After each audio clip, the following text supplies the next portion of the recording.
Hey, Tim Frisch with A Frisch Perspective here. As I've been talking about Pastor John MacArthur of Grace Community Church continuing to hold indoor services in Los Angeles County, California, there have been other cases, and I pointed this out recently in a video. But I wanted to highlight another case here that is also out in California, and a lot of people have heard about this one too. This is Pastor Jack Trieber of North Valley Baptist Church in Santa Clara, California. And his church put out a video. He did a video update for their church, I think on Monday, talking about their situation where the government in their area has also issued a cease and desist order against the church, telling them they can't meet indoors. It is an excellent video. I will leave a link to the video in the description below. Let me start, though, with an article just to give you a little background here. It's from the Mercury News. It says, Coronavirus, Santa Clara Church fined $10,000 for holding indoor services. North Valley Baptist Church pastor, there's not a pandemic here. The North Valley Baptist Church in Santa Clara has been fined $10,000 for holding indoor services in violation of the Santa Clara County Coronavirus Health Order. The county issued the church two $5,000 fines for violations during indoor morning and evening services on Sunday, according to a video statement released Monday by the church, which is located in De La Cruz Boulevard. The fines follow several complaints and several requests to have the church be in compliance, Santa Clara County Deputy District Attorney Angela Alvarado told the Mercury News. On Friday, 2 days before the fines were issued, the county council's office posted a cease and desist letter on the church's door that said that North Valley Baptist was in violation of the health order for holding indoor services, failing to ensure mask wearing and social distancing indoors, singing during services, and failing to submit a social distancing protocol.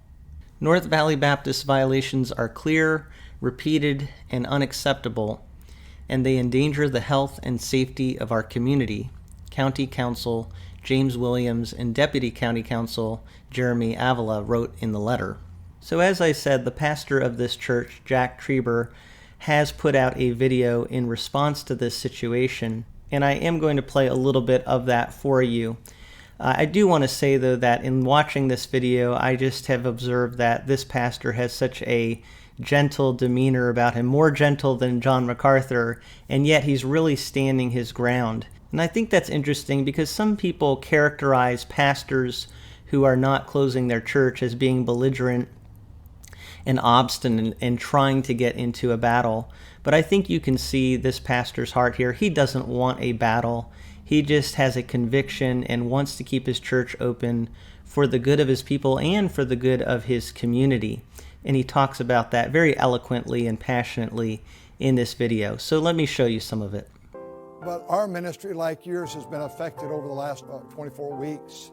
24 weeks ago, we were instructed to completely shut down. And we did that. We heard of this thing that we'd not heard before, COVID-19. And it entered into our society, and we wanted to err on the side of safety. So we shut down everything.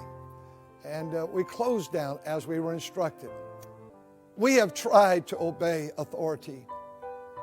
After 11 weeks of that, we have still continued 24 weeks, keep it all closed. But after 11 weeks, we went back into the auditorium temporarily. I was preaching to this empty auditorium every week, every Sunday morning, Sunday night, Wednesday night, other times. And we did that because we wanted to err on the side of safety. I didn't want to be responsible for seeing people die because of this disease, and it is a real disease, a virus. It's very real. We understand that. But now all of a sudden we have found out that there are not 5,000 or 2,500 people that have died in our area of 2.1 million. We've not had 1,000 people perish, or 900, or 800, or 700, or 500. We've not had 400 people perish. We've not had 300 people perish. And by the way, one life, we know that, is valuable. We've had to this date 224 people pass away. 90 plus of those were in rest homes. God bless those people. Died alone. We're not able to visit them, as we've not been able to get in the hospitals or anywhere these last 24 weeks. We have done everything possible. We have posted our protocol to come back in here.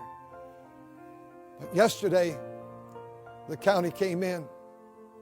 They posted on our doors on Friday that we have to cease and desist. Those words are horrifying to me. In the edict that came to us, we have tried to obey what's been written, the protocol. One of the things that's amazing we were cited yesterday for was that we're not permitted to sing. So yesterday morning, a fine of $5,000, and Sunday night, a fine of $5,000, and they're ratcheting everything up.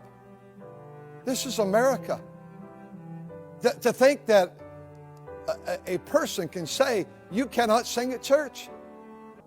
If you arrested me yesterday, I'll go on, I instructed my people, no revolt. And if you arrest me this week, and I know that's a possibility, that's not my desire. My desire is to preach God's word. I thought I'd come to this part of my journey of my life and just be able to preach and love people and help people and deal with situations. But I am willing to take a stand for my children and my grandchildren. I have 14 grandkids. Some of my grandkids here yesterday, they're so worried that Papa was going to be arrested. It's torment to our children in this church. I beg you, please stop. I beg you, look at the stats, look at the science, as Mr. Governor, you say. There's not a pandemic here. Yes, let's be safe. Let's be careful. But this area needs the church. God bless each of you. Thank you for listening.